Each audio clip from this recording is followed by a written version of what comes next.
Good day po mga idol. Yan po yung Mugs press machine natin, no. Picture ko lang mula sa paan niya. Makikita merong tangke ng gas para pagka iniinitan yung mugs. Yun pong kinukwento ko sa inyo na malaki ang UP sa kaliwang pisngi, na magandang mugs, golden mugs, pagkatapos maganda siya. Ito ang side view, kaya maganda siya. Yung kaliwang pisngi lang ang may tama.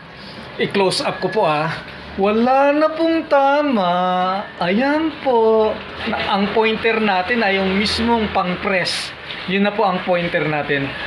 Kung mapapansin nyo, saksakan na po na dikit yung mag sa pointer. Hindi man lang siya sumasabit sa pointer. Yan po, ganyan na po siya ka-perfect ngayon. Wala na po siyang tama. Yan po, natapos din. Hindi nga lang 5 minutes, 7 minutes. Ayan, nangiti na naman po ang assistant ko. Yun lang po. Salamat. Bye-bye.